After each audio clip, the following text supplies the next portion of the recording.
ওইটা কহে পাগলে মনিটর বেশি আছে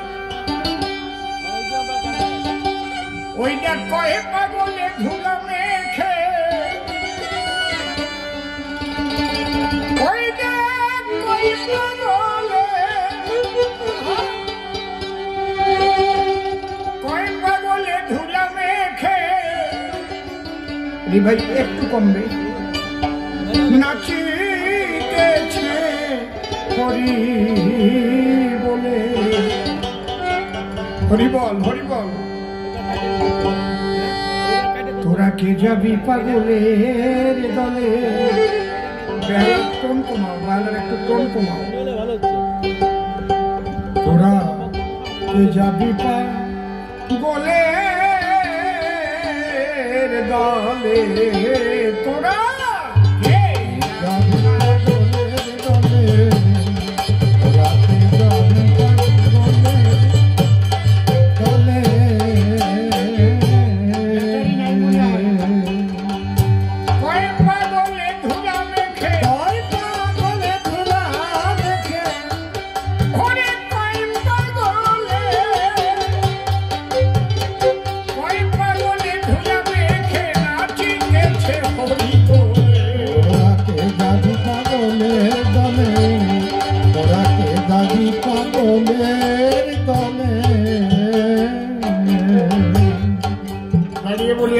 কাছাকাছি সর্বানন্দের কথায় বড় ব্যথা পেয়েছি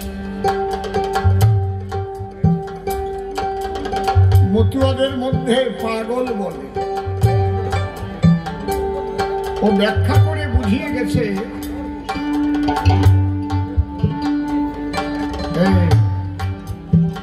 পাগল হয় কি হলে মেডিকেল সায়েন্স নিয়ে ও গেছে কিছু উপদেশ দিয়ে দেখো তিনটে স্তর ভেদ করে দিয়ে ভক্তির জগৎ পাওয়া যায় জ্ঞান বিজ্ঞান ব্রহ্মজ্ঞান তিনটের পরে হচ্ছে ভক্তি প্রেমের বান এই জগতে জ্ঞানী যারা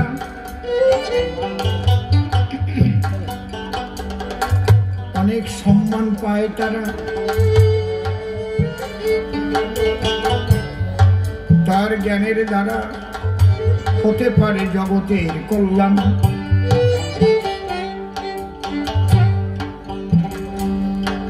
কিন্তু সেই জ্ঞান যদি আবার কুপথে খাটায়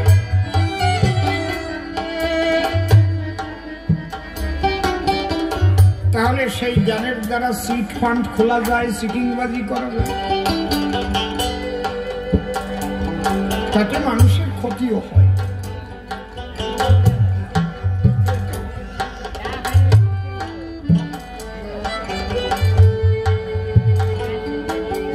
জ্ঞানের চাইতে বিজ্ঞান শ্রেষ্ঠ বিজ্ঞান হচ্ছে বিশেষ জ্ঞানের সমন্বয়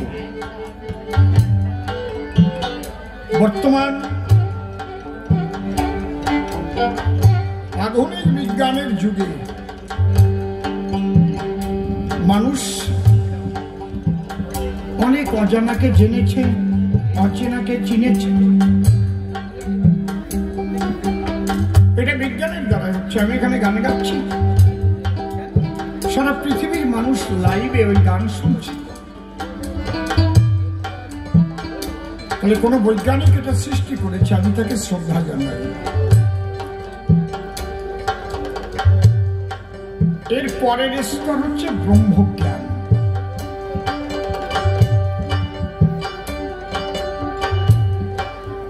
যে সুপ্রিম পাওয়ারের দ্বারায় অনন্ত কোটি ব্রহ্মাণ্ড পরিচালিত হয়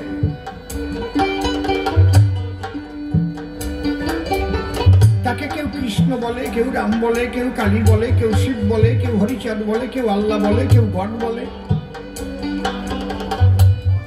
আমরা এই নামগুলো দিয়েছি জাগতিক জগতে সকলে আমাদের দেওয়া নাম প্রত্যেকটা নামই হচ্ছে অ্যাডজেক্টিভ গুণবাচক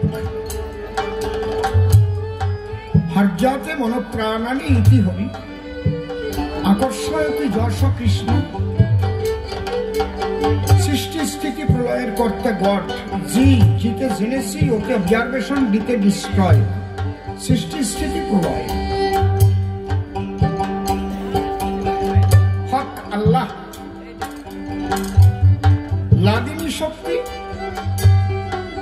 এবং সত্য সনাতন। হক মানে সত্য। এটা হীরামন পাগলের ওই সে কালাসান ফকিরের যে উপাখ্যান পড়িয়ে দেখেন, হীরামনের ব্যাখ্যাগুলো, তাহলে বুঝতে পারবেন।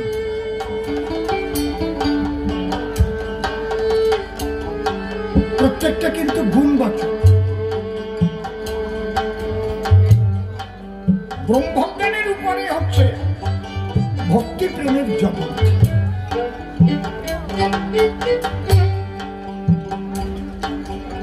এই ভক্তি প্রেমের জগতে চরম পর্যায় হচ্ছে পাগল বলা হয়।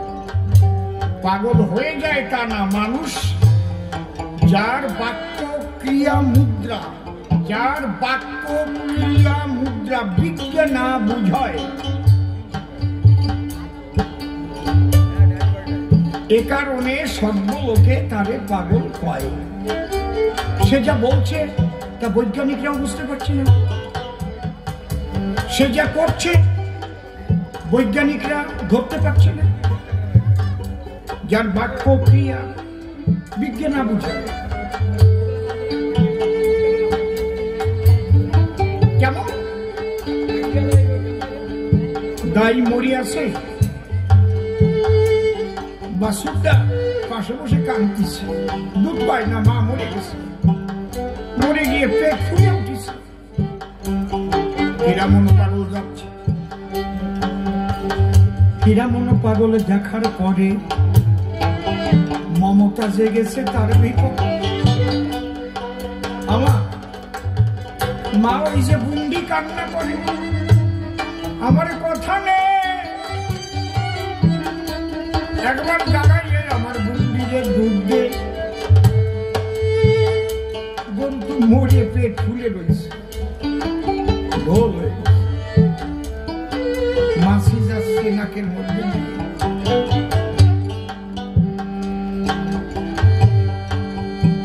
সর্বানন্দ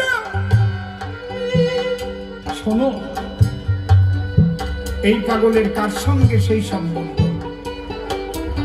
খবরদার পরিমাণা, সব যুক্তি সব জায়গায় দিয়ে না, ও জিনিস ভালো না। হীরামন পাগল অনুরাগ ভরে, অনুরাগের ঘরে ওই গাইয়ের পেটে লাথি মেরে বলে ওঠ, বন্দিরে দুধ দে। সেই মরা ঘরে গাই উঠিয়ে দাঁড়ালো আর তার বাছুরের দুধ দিল। তুমি যে পাগলের ব্যাখ্যা এই আসরে তোলো, আর এই পাগল আর ওই পাগল কি এক হলো?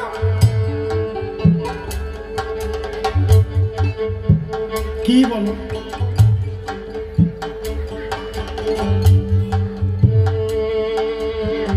আমার কাছে বলুন দেখি, ও যে পাগলের কথা বলে দাঁড়ায় সভা তলে, সেই পাগলরা এইগুলো করতে পারে নাকি? ও তো ওরে পাগল কয় মানে কোন পাগল?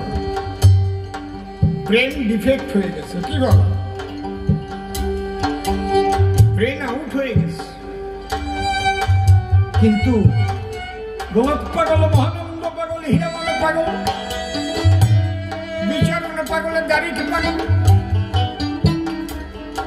এরা তো সেই পাগল না। ছোটটা গল্প মনে পড়ে, একটা ছেলে স্কুলে পড়ে, মাস্টার বলিছে তারে খোকা রে, কি ভেরি ভেরি একটা ইম্পর্টেন্ট কোশ্চেন এটা আসবে, যারা চিবিয়ে খায় তাদের বাচ্চা হয়, আর যারা গিয়ে খায় তারা ডিম বাড়ায়। লিখে নিয়ে দেখা তাই। ও লিখে নিয়ে বাড়ি গেছে, ওর বাড়ি 80 বছরের এক ঠাকুরমা আছে, তার একটাও দাঁত নাই। কেউ মনে মনে ভাবতেছে ঠাকুরমার দাঁত নাই, তাহলে গিলে খায়, ঠাকুরমার ডিম বাড়ায়। মনে আছে আজকে ঠাকুরমার ডিমের মামলেট খাবো।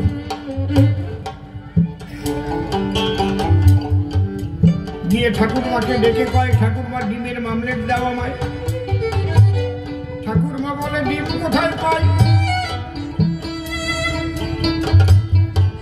আর ছেলেটা বলে, ঠাকুরমা তোমার গালের মধ্যে একটাও দাঁত নাই। বলে, না নাই তো, তুমি বিজ্ঞানে ধরা পড়িছ। এতদিন ডিমগুলো কোন হাটে পাইকারি দিছ? যারা গিলে খায় তারা ডিম পাড়ে, আর যারা চিবাইয়া খায় তাদের বাচ্চা হয়। ঠাকুরমা কয়, শিখলি কোন জায়গায়?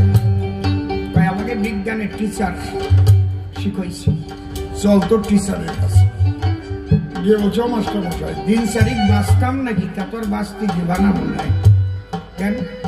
এটা কি শিখাইছ? এই কি বলেছিস সে তোর ঠাকুরমা রে?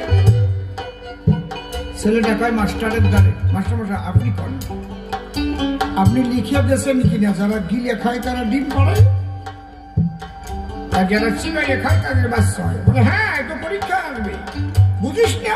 আমি তো বুঝি, ওই বুড়ি তো বুঝে না। বুড়ির মুখে হাত দিয়ে দেখো, তাই একটাও দাঁত নাই। বুড়ি প্রত্যেক দিন গিলে গিলে খায় আর ডিম পাড়াইয়ে পাইকারি দেয়, আর আমার একটা ডিমের মামলেট দেয় না। মাস্টার করে মানা, খোকারে তুই বড় বোকারে, বিজ্ঞানের যুক্তি নিয়ে বুড়ির গালের মধ্যে ঢুকুস নিয়ে। তোমারেও করি মানা, ওই ব্রেন ডিফেক্ট পাগলদের তুমি এই ভাবের পাগল প্রেমের পাগলের বাজারে তুলনা দিও না, বুঝলে? কয় পাগলে ধুলা রেখে,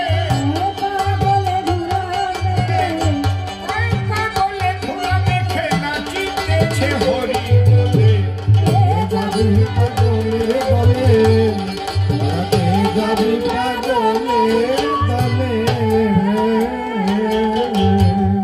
বড় পাগল নাম হরিচাঁদ, ঘরে গিয়ে তাহার ঢাকা চুলে। বড় পাগল নাম হরিচাঁদ, ঘরে তাহার ঢাকা চুলে। হরি নামের ধ্বনি শুনে, হরি নামের ধ্বনি শুনে, ওরে হরি নামের, হরি নামের ধ্বনি শুনে হরি কান্দে হরি বলে। কে যাবি পাগলে বলে, তোরা কে যাবি পাগলে বলে। আর একটা পাগল শিগুরু চাপ, ওই পাগলের সঙ্গে চলে না। পাগল শিগুরু চাপ, ওই পাগলের সঙ্গে চলে। বলতে তারো মহানন্দ, বলতে তারো মহানন্দ, পাগল হলো হরি বলে। কে যাবি পাগলে বলে, তোরা কে যাবি পাগলে বলে। ওরা কান্দি মিলাই মেলা, মিশে কয় পাগলের বলে। ওরা কান্দি মিলাই মেলা, মিশে কয় পাগলের বলে। ঠাকুর নগরে মিলাই মেলা, মিশে কয় পাগলের দলে। ঠাকুর নগর মিলাই মেলা, মিশে কয় পাগলের দলে। অধমসীম বলে আমি যাব, অসীম বলে আমি যাব, অধমসীম বলে, অধমসীম বলে আমি যাব, অসীম বলে আমি যাব। ঠাকুর ভাবা পাগলার বলে। কে যাবি পাগলে বলে, তোরা কে যাবি পাগলে বলে।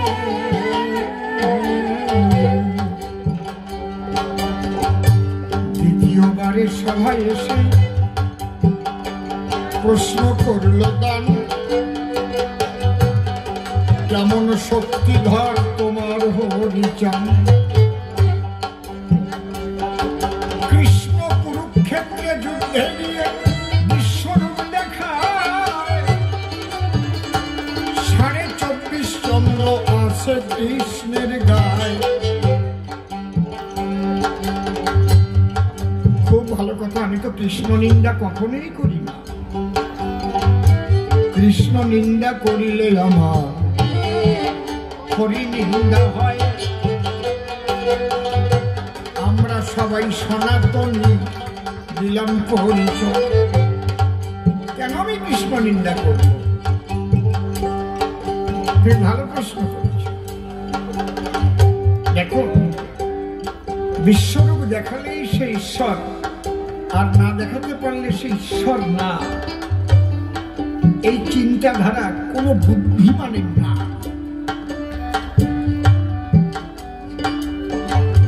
অতি দীন বুদ্ধি সম্পন্ন মানুষের কথাবার্তা এটা। কেন? অবস্থার পরিপ্রেক্ষিতে অবতার এসে এই জগতে তার লীলা কার্য করে সম্পাদন। আমার কাছে বলো দেখি, রাম কোথাও বিশ্বরূপ দেখিয়েছিল কি? শ্রী গৌরাঙ্গ মহাপ্রভু তো বিশ্বরূপ করেনি দর্শন, হয়নি প্রয়োজন।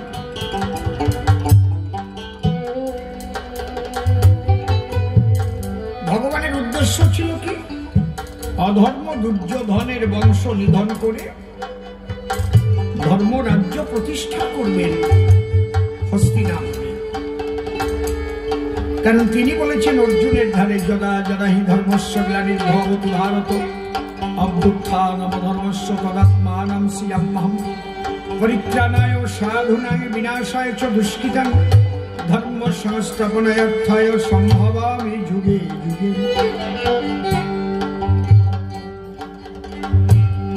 যে কারণে কৃষ্ণ পাণ্ডবদের দলে নিজে কৃষ্ণ রথের সারথি হইলেন। সারথি হইয়া কৃষ্ণ অশ্বমেধা ধরে রথে নিয়ে হাজির হলেন কুরুক্ষেত্র সমরে। অর্জুন বলল, কৃষ্ণ রক্ষানা রাখো, দেখি কারা কারা বিপক্ষে আসছে, একটু দেখি। মাটিতে নেমে তাকিয়ে দেখে থেমে বলল, কৃষ্ণ আমি যুদ্ধ করব না। কেন? সামনে সমস্ত আত্মীয় স্বজন, এদের বধ করে চাই না রাজ্য সিংহাসন। মোহগ্রস্ত অর্জুনের মন। নারায়ণ অর্জুনকে তখন সুবুদ্ধি করে দান। এর মধ্যে অর্জুনকে বনমালী করেছে গালাগালি। পার্থ নৈতাত্তপদ্ধতে ক্ষুদ্রম বুদ্ধায় প্রতিষ্ঠ করন্ত গিরিপ বলে অশ্বচানম সচষ্টম প্রজ্ঞাবদংশ্চ ভাষসে গতাসন্ত গতাসমশ্চ নানুশ্চন্তি বর্ণিতা।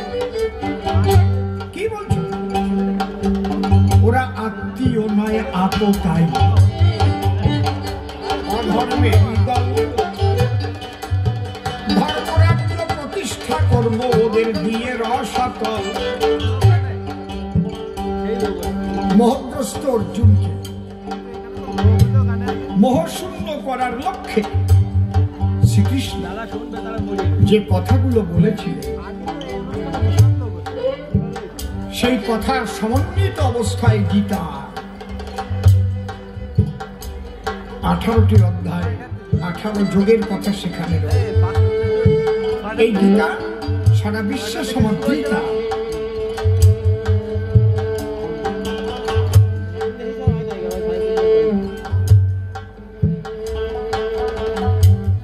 প্রয়োজন হয়েছিল সেখানে তাকে বিশ্বরূপ দেখাতে। হরিচাঁদের যদি কেমন প্রয়োজন হতো, অবশ্যই বিশ্বরূপ শ্রীহরি দেখাত। যদি প্রয়োজন, সেই পরিস্থিতি তো হয়নি। তবে হরিচাঁদ ওই কৃষ্ণ মূর্তি নিজের অঙ্গে ধরে দেখিয়েছে। তাহলে কৃষ্ণ 24.5 চাঁদ আর হরিচাঁদ 1 চাঁদ, তাহলে গড়ে 25.5 চাঁদ হয়ে গেল না? যদি বলেন কবে দেখা? কালা মৃধায় বাড়ি, নাম কমল দাস,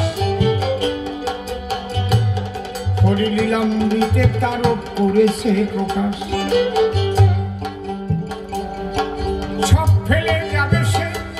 মধুর বৃন্দাবন ভজিবে দেখিবে সেই মদন মোহন। হা কৃষ্ণ বলে এই যে একটু কথা চলে বৃন্দাবনের পথে। হরিচাঁদ ঠাকুর কিন্তু ছিল ডাঙ্গাতে। হরিচাঁদ ঠাকুর দেখতে পেল কমল দাস সত্যি সত্যি পরম ভক্ত হল। সে বৃন্দাবনে যাচ্ছে কৃষ্ণ দর্শনে। ঠাকুর মনে মনে ভাবলেন এত বড় ভক্ত এ কেন কষ্ট করে বৃন্দাবনে যাবে গো, কারণ ও তো জানে না সেই ব্রজ বিহারী এসে হয়েছে ওরা কান্দির হরি।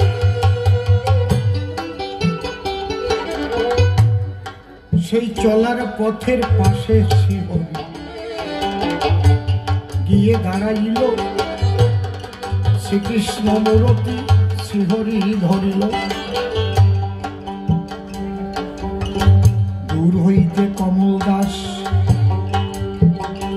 দেখিবারে পায় কৃষ্ণচন্দ্র দাঁড়াইয়ে আছে দেখা যায়। আমি যার আশায় যেতে চেয়েছিলাম গো মধুর বৃন্দাবন, সেই তো দাঁড়িয়ে আছে মদন মোহন। হা কৃষ্ণ বলিয়া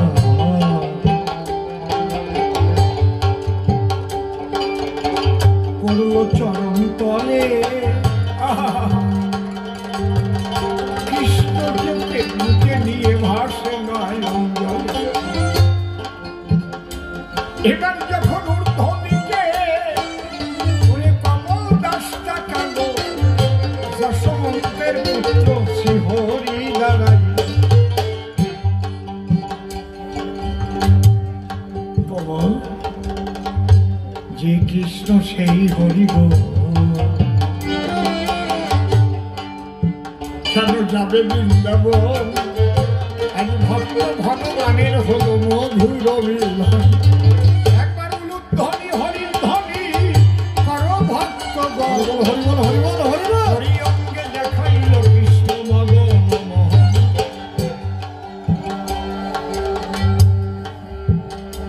এই হরি অঙ্গে শ্রী হরিচাঁদ ঠাকুর রাম মূর্তি দেখিয়েছেন হীরামন পাগল। বড় দুঃখের বিষয় কি জানেন, বলতে ভালো লাগে না, আসতে ব্যাপার কি জানেন, সত্যকে না কিছু দিয়ে ঢাকা যায় না। যদি হরিচাঁদ ঠাকুরের এই ভাব জগৎটা না থাকতো তাহলে এত মানুষ আকর্ষিত হতো। হতো কি বর্তমান আমাদের মধ্যে কিছু কিছু উচ্চশিক্ষিত মানুষ তারা বাবা হরিচাঁদ ঠাকুরের এই যে লীলা ভাবের লীলা যেগুলো এগুলোকে তুচ্ছ তাচ্ছিল্য করে এবং এগুলোকে মিথ্যা বলে বলে এগুলো না না এগুলো অযৌক্তিক। আমি বলবো না কারা, আপনারা বুঝে নেবেন।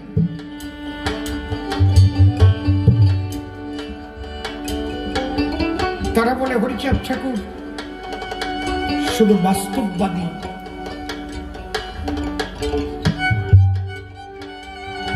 তিনি ভাব বিরোধী, এইসব ভাববাদের বিরোধী হরিচাঁদ ঠাকুর নাকি। তাহলে হরিনাম দেওয়ার কোনো দরকার ছিল? এত পাগল কেন?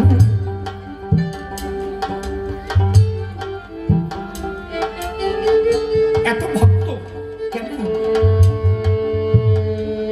তারা অলৌকিক অলৌকিক লীলার অধিকারী ছিল। বাবা গুরুচাঁদ ঠাকুর যে ওরাকান্দি বসে সাহেবকে অস্ট্রেলিয়া দেখিয়েছিল বীর সাহেবকে, এগুলো সব গাঁজাখুরি গল্প বলে তারা।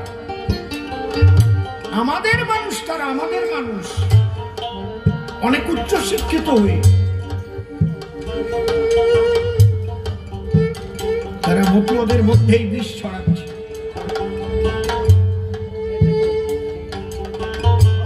বাস্তববাদী যে আন্দোলন সেটা ধরে তোলো, কিন্তু ভাববাদটাকে একেবারে ঝেড়ে ফেলতে হবে, এটা কেন?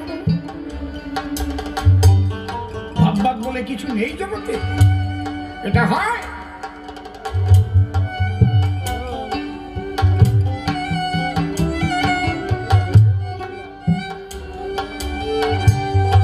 আমি নিজের চোখে যা যা দেখেছি, কার তো গল্প কথা না, সে ভাববাদ নেই। আমি অসীম সরকার, এই বিষয় বাজার বৃন্দাবনে যমুনার পাড়ে শ্রীহরি মন্দির আছে, সেখানে নাম হচ্ছে, নাম কীর্তন গাইতে গিয়েছে।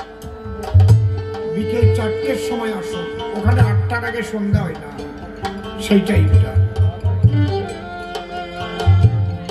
নামে এমন প্রেমের প্লাবন, হঠাৎ একটা ময়ূর এলো, কোনো মেঘ নাই, কিচ্ছু নাই, ময়ূরটা এসে পেকম ধরল। আস্তে আস্তে ময়ূর আসতে লাগলো, 12টা ময়ূর আসরটাকে ঘিরে ফেললো, পেকম ধরে নৃত্য করতে লাগলো।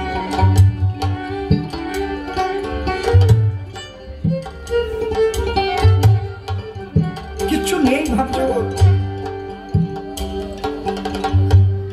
এই হরিণঘাটা শিব মন্দির, শিবতলা, অসময়ের আসর। আমি বললাম আমি একাই গাই, তোমাদের আসতে হবে না সবাইকে, আমি মন দিয়ে গান গাইছি, 2 চোখের জলে ভাসছি। বট গাছটা এখনো আছে, ওখান থেকে একটা হনুমান নেমে আমার সামনে বসে করজোড়ে 2 চোখের জলে ভাসতে লাগে। বনের পশু বনে যাবে, সেও নাম শুনে ভাষা আখিল রে। এগুলো মিথ্যা, আমি দেখেছি।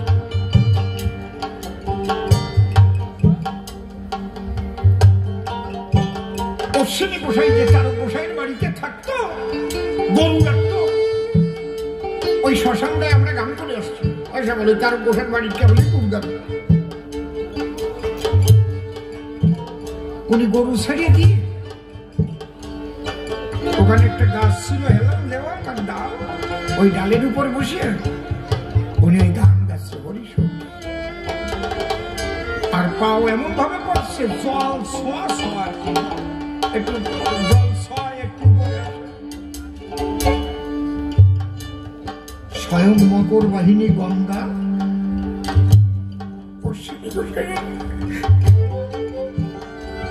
চরণ মাথায় করে ওখানে ভেসে আছে। রাখাও না, ওই দেখে ভাবছে কি কুমির, যে তার বসে যে কয় বসে, আরে তোমার বাড়ি যে থাকে অশ্বিনী, ওরে কুমিরে খেয়ে ফেললো, তারা কথা শোনে না। চারণ গোসাই গিয়ে দেখি মারে পা,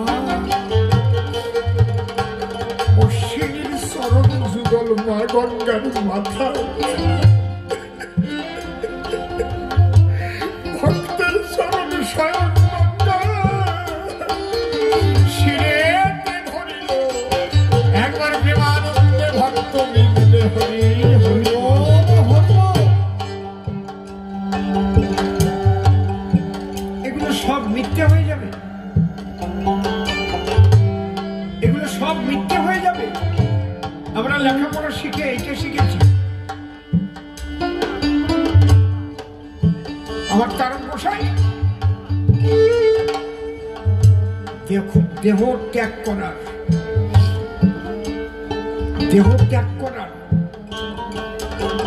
6 দিন পরে কেন্দ্রীয় বাজিতপুরের ফটিক সাধু ভালো নাম জগদীশ গোসাই তার হাতে নাতি শৈলেনের জন্য জুতো ছাতি কিনে পাঠাই দিছিল, কারণ কথা দিছিল ঢাকায় গান গাইতে গিয়ে আনিয়ে দেবে, দেওয়া হয় নাই, বাক্য ঠিক রাখতে হবে, দেহ রাখছে, তারপরে কিনে পাঠাইছে। আজও আছে ছাতির শীত কয়টা আছে, জুতোর তলা টুক আছে, আমরা নিজেরা মাথায় নিয়ে আসি। মিথ্যে কথা।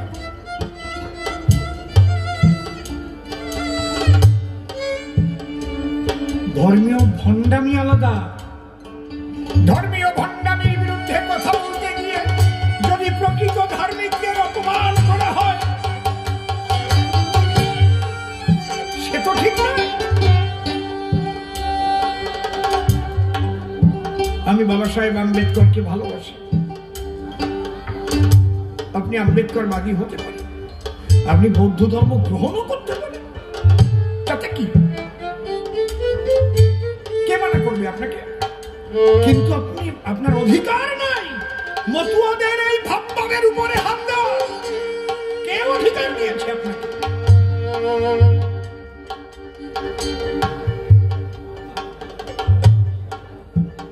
মুসলমানরা সাকার মানে না, তারা সাকার মূর্তি ভেঙে ফেলে। তারা বলে নবীজি মূর্তি ভাঙিবার জন্য জন্ম লইয়াছে, মক্কায় ৩৬৫টা মূর্তি ছিল, ভেঙে দিয়েছিল। নবীজির বাপ ঠাকুর দাদা তো মূর্তি পূজারী ছিল। তারা সেই মতের, তারা তো সনাতনী হইয়া মূর্তি ভাঙতে আসে না, তারা তো সনাতনী হয়ে মূর্তি ভাঙতে আসে না।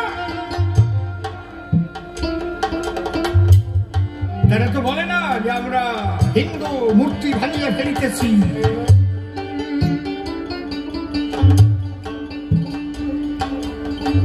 ওদের কাজ হচ্ছে মূর্তি ভাঙা।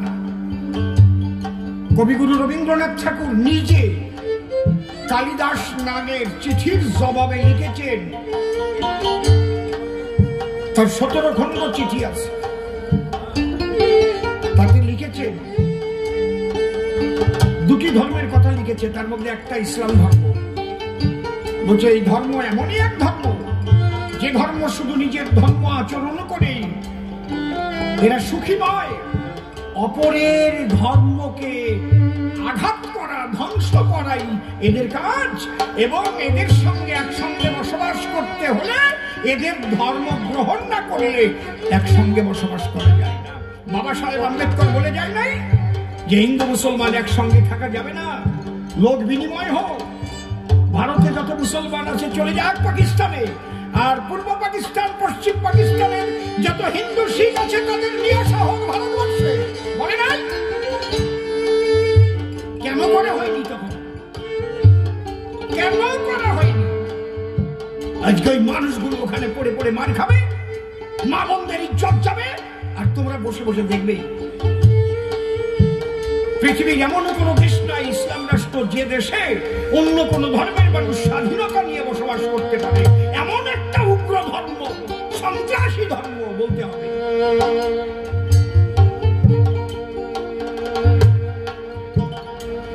আমার কথা হচ্ছে তুমি কোন ধর্ম গ্রহণ করবে, তাকে ভালোবাসবে, ওটা বড় কথা না, কিন্তু মতুয়াদের ভাববাদের উপর আঘাত করার অধিকার তোমার নাই। সনাতন ধর্মের ভাববাদের উপর, অলৌকিকত্বের উপর আঘাত করার তোমার অধিকার নাই। তাহলে বাবা গুরুচাঁদ ঠাকুরের অস্ট্রেলিয়া দেখা মিথ্যা হয়ে যাবে, নিজের অঙ্গে রাম মূর্তি দেখানো মিথ্যা হবে, কৃষ্ণ মূর্তি দেখানো ভুয়া হয়ে যাবে, সব গানই নষ্ট হয়ে যাবে, বাবের গান আর গাওয়া লাগবে না। কি দুঃখে বহুর হলি বলকা নাই, গাওয়া লাগবে না।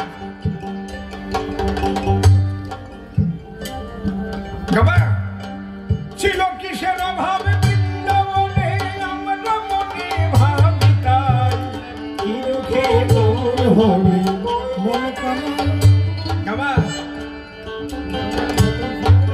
কি এক ফ্যাসাদের মতোই বেরিয়েছে মতুয়াদের, সাধারণ ভালো ভালো মানুষগুলো সরল, এক একজন আসে এক এক রকম বক্তব্য দেয়, বন্ধুগণ একেবারে।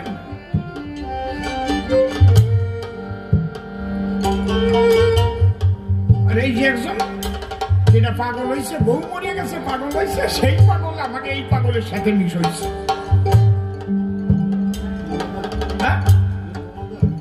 না না, ওই যে কোথায় গেছে, নীলকমল তো ভালো।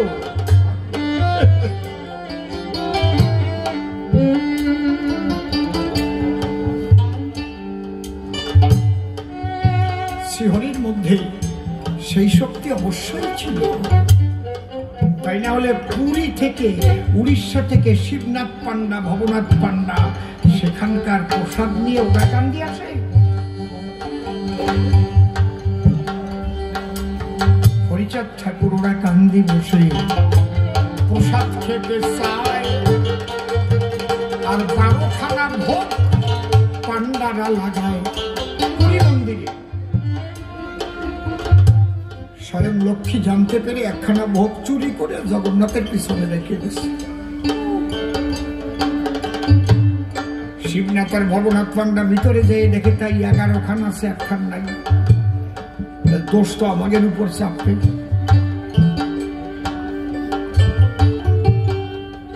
ওরা তখন হত্যা দিল, ওরা হত্যা দিল।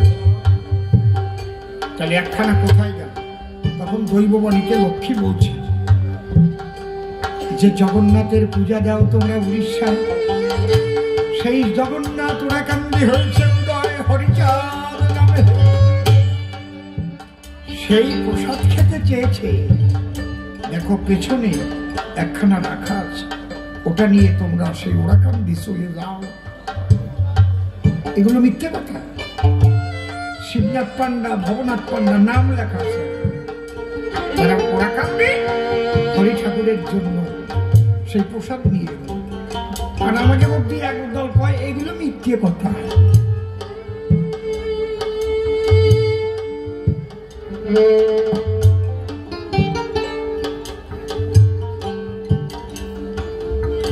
হরিলীলায় দুটো দিক আছে। একটা হচ্ছে মানুষের মনোবৃত্তিকে পরিশুদ্ধ করা, মানুষের মনুষ্যত্ব জাগিয়ে তোলা, মানুষের কোথায় ছিল, কোথা থেকে এলো, কোথায় যাবে, এবং সমস্ত জীবের শেষ পরিণতি সম্পর্কে তাদের সচেতন করা, আর একটা বাস্তবের উন্নয়ন করা, শিক্ষার আন্দোলন, জনজাগরণ, ঐক্যবদ্ধতা, রাজনৈতিক জীবন, সমস্ত দিক দিয়ে জাগতিক। যারা ভাবনাটা বোঝে না তারা ওইটাকে রেখে দিই, ও সম্পর্কে কোনো কথা বলার দরকার নেই। রশিদ বাবু বলতেন, যে পর্যন্ত হাতে নাগাল না পাও সে পর্যন্ত চুলকতি যাইয়ে না।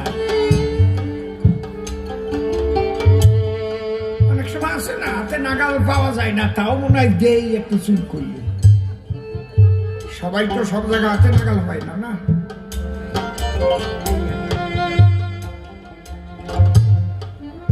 এই জন্য বিশ্বরূপ দেখালেই সে ভগবান হয়ে যাবে। বিশ্বরূপ দেখানোর পরিস্থিতি হলে দেখাতো। পাগল বিজয় সরকারকে ওপার বাংলায় ছোট ছোট এত সম্মান করতেন সবাই, কোন স্টিমারে পাগল বিজয় সরকারের ভাড়া নিত না। ফার্স্ট ক্লাসে ওনার জন্য বসার জায়গা থাকত। তা উনি ফার্স্ট ক্লাসে গিয়ে উঠেছেন, স্টিমারটার নাম শিউলি। তা ওনার পাশের সিটে ব্রাহ্মণ, এই মোটা পৈতা গলায়, আর আগে ওই নাইলনের এক প্রকারের খুব দামি গেঞ্জি পাওয়া যেত, ফুটো ফুটো ফুটো ফুটো ফুটো ফুটো, হাতের মুঠের মধ্যে বলা যেত, বাড়ি দামি। কিন্তু একটু বড় লোক যারা তারা গায়ে দেয়, একটা আলাদা খাইবে আর কি, সোনার সেন্ট দেখা দেখা যেত। ঠাকুর মশাই, জমিদার বংশের ঠাকুর মশাই, মোসো আছে তাগড়াই, আর এই সাইজের বইটা বসে আছে। এখন সবাই যখন খবর পেয়েছে পাগল বিজয় সরকার স্টিমারের উপরে আছে, মানুষ চলে আসতেছে, হিন্দু মুসলমান এসে প্রণাম করতেছে। সরকার মশাই, আপনি আমাদের ভগবান। কিন্তু ওই পাউন্ডে কেউ প্রণাম দিচ্ছে না, উনি গেছে খেপিয়ে। আরো সেই টাইমের ব্যাপার বলছেন, উনি বলছেন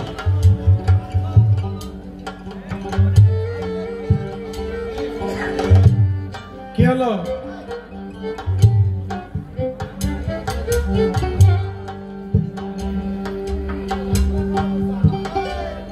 ও চা খাওয়া নিয়ে? আচ্ছা, খাও খাও খাও। এখন ওই ঠাকুর মশাই বলছে, মনে মনে তো রাগিয়ে ট্যাপা মাছের চাইতে বেশি পুলিশ। আচ্ছা, তোমার নাম কি? হে ঠাকুর মশাই, আমার নাম বিজয় সরকার। তুমি কি করো? একটু কবি গান করি। ও, নাম শুনেছি, বিজয় সরকার কবি গান করে। আচ্ছা, তাই তোমাদের সবাই ভালোবাসে, তাই সবাই ছুটে এসে করছে নমস্কার বিজয় সরকার। আচ্ছা বিজয়, তোমার দেখা যখন পেয়ে গেলুম, তুমি একটু কবি গান শোনাও তো আমাকে। বিজয় সরকারের তো ঠোঁট কাটা, ছোটবেলায় তেঁতুল পাড়তে যাইয়ে গাছের তে পড়িয়ে যাইয়ে ঠোঁট কাটিয়ে গেছিল, তেঁতুলের শিকড়ের পরে পড়িয়ে, এই জন্য ঠোঁট কাটা ছিল। আর উনি তো ভয় ভয় পাত না।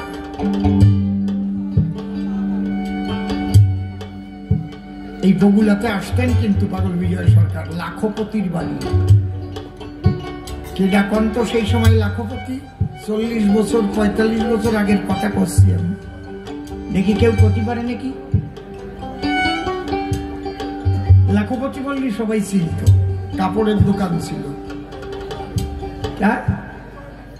বিজয় বিশ্বাস,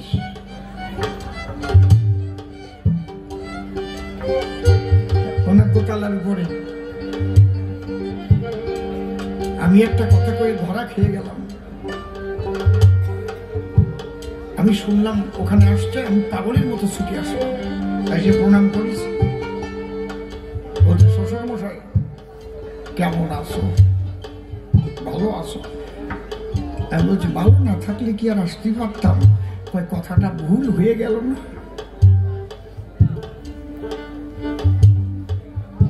তারপরে যে কয়টা কথা বললেন, আমি চোখে জলে ভাসতে লাগলাম, পা দুখানা মুখে জড়িয়ে ধরলাম।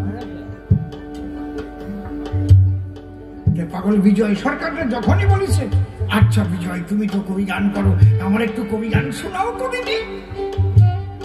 পাগল বিজয় সরকার কয়, ঠাকুর মশাই আপনি একটু শ্রাদ্ধ করেন তো। কি বলছো তুমি? কার শ্রাদ্ধ করবো? উপকরণ কোথায়? জাহাজের উপরে কি শ্রাদ্ধ হয়? বলে, এটা যদি বলেন ঠাকুর মশাই, ওটা বলেন না। আমার শ্রোতা কোথায়? আমার আসর কোথায়? আমার ঢোল কোথায়? এই জাহাজের উপরে কবি গান হয়? ঠাকুর মশাই একেবারে জ্ঞান ডিফিট।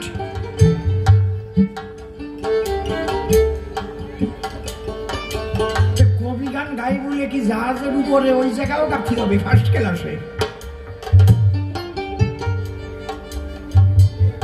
ওনার কথায় এই যুক্তি আসে যে শ্রীকৃষ্ণ দেখিয়েছিল বিশ্বরূপ, যে কারণে তিনি সর্বশক্তিমান। তাই রাম দেখায় নাই, রাম সর্বশক্তিমান না, কৃষ্ণ গৌরাঙ্গ না। আমার কথা হচ্ছে, কোন ঘটনা ঘটতে গেলে তার পরিবেশ দরকার, পরিস্থিতি, পরিবেশ, দেশ, কাল, পাত্র, স্থানকাল পাত্র বিশেষে অবস্থার পরিপ্রেক্ষিতে লীলা হয়। কুরুক্ষেত্র যুদ্ধ যখন এতে হলো, যে কারণে বিশ্বরূপ দেখার দরকার পড়েছিল, রামলীলায় দরকার হয় নাই, গৌর লীলায় আর হয়নি তো দরকার, হরি লীলায় দরকার হয়নি, বললাম তো বোধা।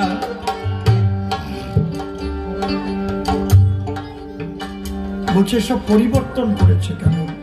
পোশাকের পরিবর্তন, মালার পরিবর্তন, নামের পরিবর্তন। গোড়ামি থেকে বেরিয়ে আসো, গোড়ামি থেকে বেরিয়ে আসো। আমি আলোচনা করে গেছি, ছোট কোনো কিছুর মূল্য নাই যদি তোমার মধ্যে বিশুদ্ধ প্রেম ভক্তি জাগ্রত না হয়। ওই মালা আরো সোনার দানা যদি থাকে মালার ভিতরে, না ও নিয়ে পরে ঝামেলা হবে। সোনার দানা দিয়ে অনেকে মালা বানায় না, সোনা। আর আজকে যা সোনার দাম, যদি 20 গ্রাম ঢাকিয়ে বসে, ওই মালা থুয়ে গেলি কেন? বড় বৌমা স্বপ্নে দেখলো, বাবা কইছে মালাটা তুমি নিও মা। কি ঝামেলা ভাববে জানো? পোশাক পরিচ্ছদ, মালা, এগুলো তুমি কোন গুরু বা কোন সম্প্রদায়ের মধ্যে থেকে তুমি ধর্মপথ আচরণ করবার জন্য সেই পথ আশ্রয় নিয়ে করেছ, তাদের একটা চিহ্ন থাকতে পারে, তোমার কোনো চিহ্ন নাও থাকতে পারে।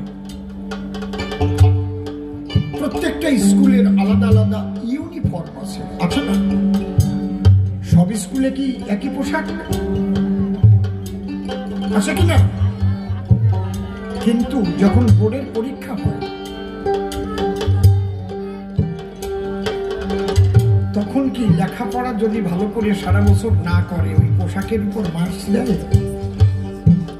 যদি ইউনিফর্ম করে মাধ্যমিক দিতে যায়, কিছু লিখতে পারলো না, সাদা খাতা দেয়, ওই ইউনিফর্মওয়ালা ছবিটা তুলে সেলফি তুলে ওইটা নিয়ে লাগাই দিয়ে আসলো, মার্কস দেবে কি? গোল গোল হাসির দিন। বোর্ডের পরীক্ষার সময় কোন রকম পোশাক ওই রকম নির্দিষ্ট থাকে না। ঠিক তেমন তোমার কর্মের বিচার হবে, তোমার কর্মফল তুমি পাবে। কে কি পোশাক পরেছে, কে কিসের মালা নিয়েছে, যদিও প্রত্যেকটা মালার মধ্যে তথ্যগত অনেক রকম কিছু লুকিয়ে আছে।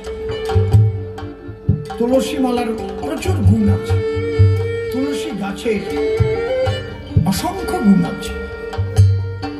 নারকেলের মালাটা যে মতুয়াদের দেওয়া হয়েছে, যাকে আচার মালা বলা হয়, মালাটা দে, ওই মালাটা দে। এই ফুলগুলো যদি আলাদা আলাদা থাকতো একে মালা বলা হতো কি? একটা সুতোর সঙ্গে গেঁথেছে বলে তো মালা, গলায় নিলাম, পুজোয় দিলাম। আচার, আচার কি? মালা। তোমার আচার ব্যবহার বাবা হরিচাঁদের বাণী সুতোর সঙ্গে গেঁথে আচার মালা করো সুন্দর। ব্যভিচার ত্যাগ করো, অনাচার ত্যাগ করো, আচার মালা পরে আচার ব্যবহার সুমধুর করো। প্রত্যেকটার মধ্যে ফিলোসফি আছে, এমনি এমনি না। একটা নারকেলের সমস্ত টুক মানুষের কল্যাণে লাগে, কোনো টুক ফেলানো যায় না। নারকেলের আশা দিয়ে যাও, ওরণ বানাতো, ডাল দেওয়া ওরণ, ওরে নেমন্তন্ন খাতাম। কি মনে নাই তা? নারকেলের চোকলা পুজোয় ধুনো দিতে লাগে, কিচ্ছু ফেলানো যায় কি? তাহলে তোমার জীবন এমন হবে, কোন টুক যেন বাতিলের খাতায় না যায়, সমস্ত টুক যেন মানুষের সেবায় তুমি নিয়োজিত থাকো। আচার ব্যবহার সুন্দর, আচার মালা করে, আচার মালা করে, ছড়ানো ছিটানো আচার ব্যবহার না। এখন এই আচার মালা পরে যদি কেউ বেবিচার করে, তারে কি করবেন মতুয়ারা দেখেন চিন্তা করে।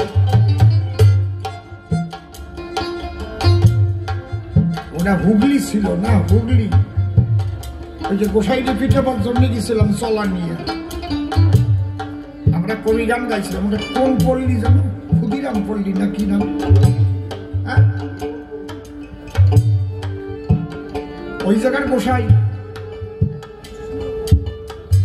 আসার মালা অনেকগুলো।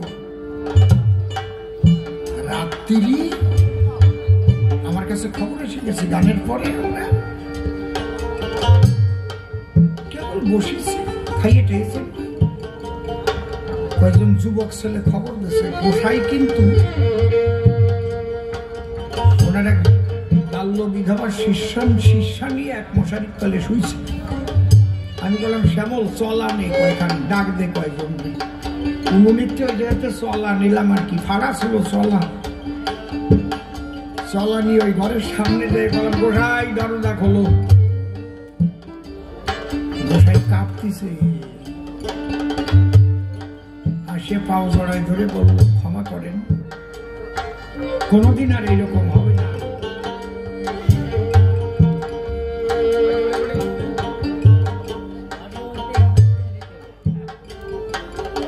আমার মাতাম টাতাম দিয়ে খুব গা গতর ব্যথা হয়েছিল, তাই ওনারে একটু গা টিপতি নেছে।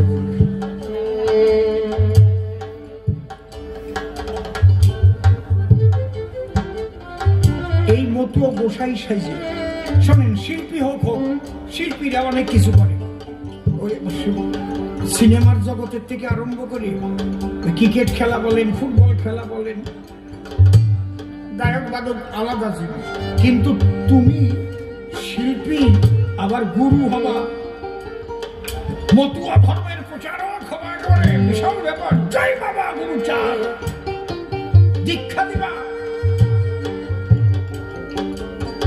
তারপরে সারা মতুয়া ধর্মটা বদনাম করবা। এদের আপনারা ছেড়ে দেবেন নাকি না উচিত শিক্ষা দেবে? সে যে হোক, একটা কথা বলতে পারি সর্বানন্দ, হরিচাঁদের দরবারে বেভিচারীর জায়গা নাই। কিন্তু আমি যদি বলি, ক্ষমা করবেন বৈষ্ণব সমাজে বেভিচার শতসিদ্ধ আছে। বেভিচারী একটা মতি আছে, নিজের বউকে ফেলে দিয়ে পরে বিধবা টিধবা নিয়ে তারপরে কুলু কুলু কুলু কুলু, শাখাও নাই, সিন্দুরও নাই, আবার ইন্দুরির কাজ বন্ধ হয় নাই। এই যে হাসিয়ে পড়ে, আমার না এইসব বাজে কথা ভালো লাগে না, আমার লজ্জা করে। আছে না কি সে বাদাসী? কেন তোমার যদি মেয়ে মানুষ লাগে বিয়ে করে নাও, আর তুমি যদি সন্ন্যাসী হও, মহাপ্রভু করেছেন না, কাঠের নারী পর্যন্ত তুমি দেখিতে পারিবে না। তাহলে তুমি কোন মতের?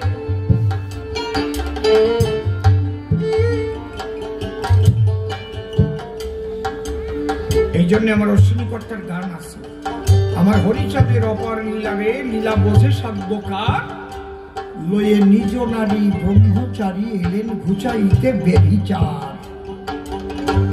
কোন বেভিচারের জায়গা মতুয়াদের মধ্যে নাই নাই নাই। বেভিচার যে করুক তাকে ছাড়বেন না। তবে বুঝবো আপনারা পরিশুদ্ধ, আমরা পরিশুদ্ধ। তাহলে আজকে আমরা কি নিয়ে বাড়ি যাব? যত ধর্ম মত পৃথিবীতে যাবৎ সৃষ্টি হয়েছে, যত ধর্ম মত, আদি ধর্ম হচ্ছে সনাতন ধর্ম। কারণ যীশু খ্রিস্ট না জন্মালে খ্রিস্টান ধর্ম হতো না, বুদ্ধদেবের জন্ম না হলে বৌদ্ধ ধর্ম নামে পৃথিবীতে কিছু আসতো না, মুহাম্মদের জন্ম না হলে ইসলাম ধর্ম বলে কেউ জানতো না। ঠিক বলছি তো না নাকি? গুরু নানক জন্ম না নিলে শিব ধর্ম বলে কিছু হতো না। তাহলে এর আগে মানুষ কি ধর্মী ছিল? সনাতন। সেই সনাতনীদের তিনটে সাধনার পর জ্ঞান, যোগ, ভক্তি, তিন সাধনের বসে ব্রহ্ম আত্মা ভগবান ত্রিবিধ প্রকাশে সেই ভক্তির সাধনার দ্বারাই নিরাকার ব্রহ্মকে সাকারে এনে দর্শন করা যায়। এবং সেই ভক্তির সাধনায় কি করে ঈশ্বর লাভ হয় তার কতগুলো নিয়ম আছে, খুব বেশি না। কিছু বলছো কি? হ্যাঁ বলেছি তো, একবার বলিনি। বাংলাদেশে হিন্দুদের অত্যাচার করছে আমি একবার বলছি নাকি? প্রথম আসরে দাঁড়াইয়ে বলা আরম্ভ করেছি। তুমি ছিলে কোথায়? তুমি ছিলে কোথায়? রোজা তুমি যাও। প্রথমে আরম্ভ করেছি উনি জানি না। আমারও দোষ আছে তো, সে পরে গল্প সেগুলো।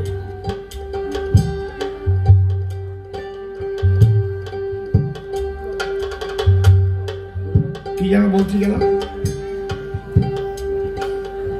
হ্যাঁ, শুধু হরি নাম করলে হবে না।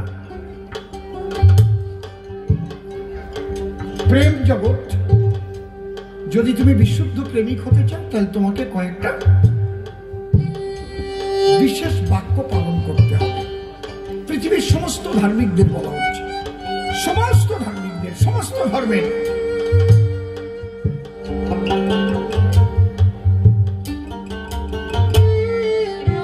এত সহজ সরল কথা আজ পর্যন্ত কোন শাস্ত্রে গ্রন্থে বলেনি হরি ঠাকুর যেটা বললেন। লয়ে নিজ নারী ব্রহ্মচারী সচ্চরিত্র রবে, হাতে কাম মুখে নাম সদা সত্য কথা তবে। পরশতী পরমতি প্রভু নাচ পড়শিবে, তুমি না ডাকিলে হরি তোমার হে ডাকি। সত্যবাদী জিতেন্দ্রিয় হইবে যে, না থাকুক তার ক্রিয়া কর্ম হরি তুল্য সে। তাহলে আজকের থেকে চেষ্টা করি আমরা, কালকের থেকে সকালের থেকে আমি সত্যি কথা বলবো।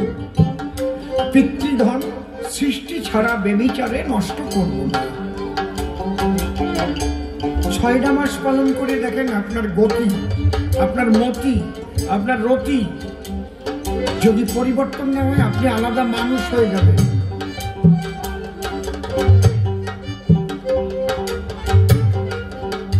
শুধু কানে মন্তর দিলে দীক্ষা হয় নাকি? আমি তো জোর গলায় বলি, ঠাকুরের এই বাণী যদি কেউ পালন করে চলতে পারে তার আর দীক্ষা নেওয়ার দরকার হবে না। সে সোনার মানুষ হবেই হবে, ওইটাই তার দীক্ষা। কানে মন্ত্র দিল, কিছু চাঁদা আদায় করার, কর আদায় করার প্ল্যান হয়ে যাবে না। কিন্তু মূল জিনিস যেটা, সেটা হচ্ছে তার বাক্যকে পালন করে চলা। যে রাম সেই কৃষ্ণ, সেই গৌর হরি, তিনি এসে হলেন আমার ওরা কান্দির হরি। আমরা ভেদ বুদ্ধি করব না, সবাই সনাতনী। একবার প্রেমানন্দে উলুধ্বনি করো হরি বল হরি। আমরা যেন কাউকে ভাগাভাগি না করি। আমি মতুয়া, তুমি কৃষ্ণ ভক্ত, তুমি বৈষ্ণব, আরে আমরা আলাদা, জানো তো এরকম। এরকম যদি আপনার ধর্ম রক্ষা না হয় না, সামনে বিরাট বিপদ আছে। যদি ঐক্যবদ্ধ আপনারা না হতে পারেন, যত বিভক্ত হবেন তত আপনার রক্ত ঝরবে। আর ঐক্যবদ্ধ হতে পারলে, সংঘবদ্ধ হয়ে প্রতিবাদ করতে পারবেন সেই কণ্ঠস্বর নিয়ে। তাই মতুয়া, বৈষ্ণব, রাম ভক্ত, কালী ভক্ত, সবাই আমরা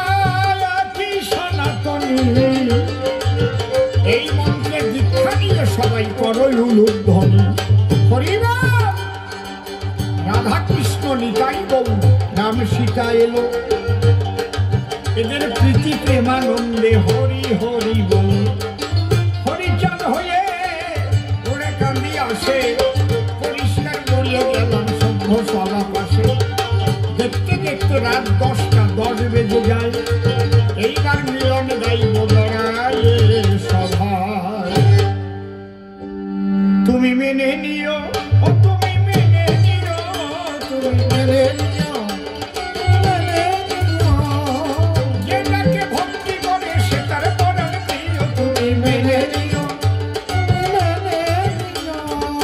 শোনো শোনো সর্বানন্দ বলি তোমার ধারে কাজ হবে না ভক্তদের বিভক্ত করি ঐক্যবদ্ধ চিন্তাধারা জগতে বিনা ওরে সবাই মিলে বাহু তুলে হরি গুণ গায় তুমি মেনে নিও ও তুমি মেনে নিও শ্রী কৃষ্ণ সেই হরি পেলাম পরিচয় বাধা বিঘ্ন দূরে গেল বুঝলাম তোমায় যে কৃষ্ণ সেই আমার হরি বটে হলো প্রেমানন্দ বাহু তুলে হরি হরি বলো তোমার মেনে নিও ও তুমি মেনে নিও কিন্তু একটা কথা তুমি কিন্তু দেবে পরিচয় নারী নিয়ে কি করে ব্রহ্মচারী হয় নারী যদি পাশে থাকে মিথ্যা কথা নয় ব্রহ্মচর্য তার হয়ে যায় ক্ষয় তোমার মেনে নিও শোনো শোনো শোনো